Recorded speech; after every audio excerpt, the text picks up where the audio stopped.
see the Consul General of Japan, Mr. Ali Faruqi, President of the Forum, members on the dais, respected ladies and gentlemen. How does one commit oneself to talking about Japan in such a short span? There is so much to talk about Japan. Let me try and therefore restrict myself to 2-3 areas that are critically important for us. As a nation, I think we have still in the learning stages of how to frame our foreign policies, in the sense that the dynamics of the emerging realities have to be recognized by those who frame policies.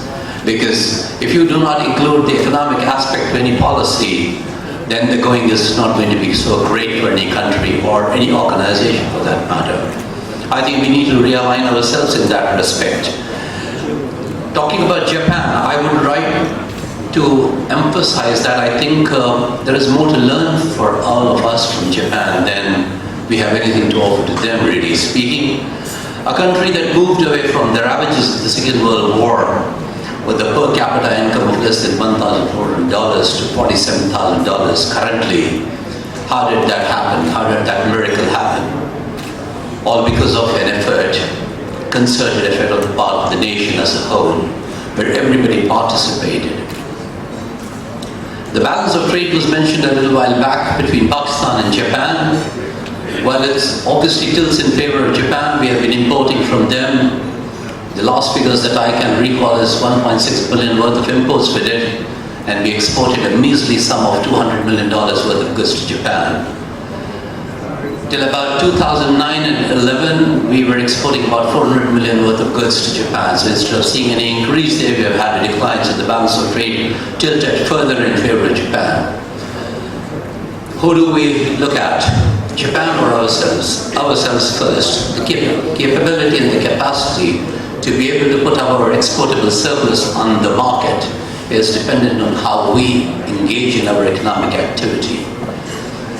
Please realize the scenario that Japan, and you'll be shocked, I'm certain about it, between the period 1945 to the current day, ladies and gentlemen, Japan has had 51 prime ministers. 51.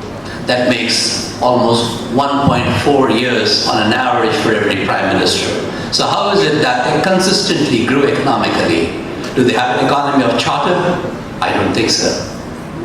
Yet it grows. Why? Because the nation is unified in its approach to its economic policy, which is driven by, essentially, the people who make the policy.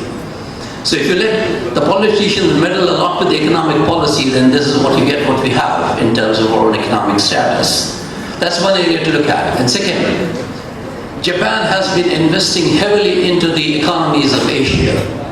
If you look at when the opening of China took place, the first country to land itself heavily into Shanghai was Japan. They built up the pooling area of Shanghai. The investments in the Dalian province, the Qingdao area of China, has been all Japanese investment. Coming down further southwards to Thailand, Malaysia, and Indonesia, and also inclusive of Taiwan, the Japanese have been investing. Why? Enabling an environment that was given to them. That's the reason. Just as hot money chases high interest rates, we've got to bear in mind when we frame policies that we will have to create an enabling environment to chase foreign direct investment into our country. So we would be welcoming the Japanese investments only if we have the wherewithal that we should make available to them for them to move their production facilities. If you look at Malaysia, for example, where the Japanese have invested heavily, where have they invested? Into electronics and electrical manufacturing. They moved Sony down to Malaysia, and all the exports of the Sony products are taken out of Malaysia. You will be shocked to know that 40% of Malaysian exports are driven by foreign direct investments. Now that's what we need to emulate. And on a final note, and I think this is going to be the critical aspect of my particular message, our guide also gave us some dictum of unity, faith, and discipline being more important than the other two. The Japanese is a very disciplined nation, and that is not true only of the politicians, so to speak, but it cuts across all segments of the society. What does it mean? It means that they have got people who are more followers. For example, given in an organization, if a manager were to call, in a Japanese organization, a manager were to call and say to the worker, you got to take step 1, 2, 3. He would abide by the system. You try and do that to me and my countrymen, I'll give 3 other alternatives.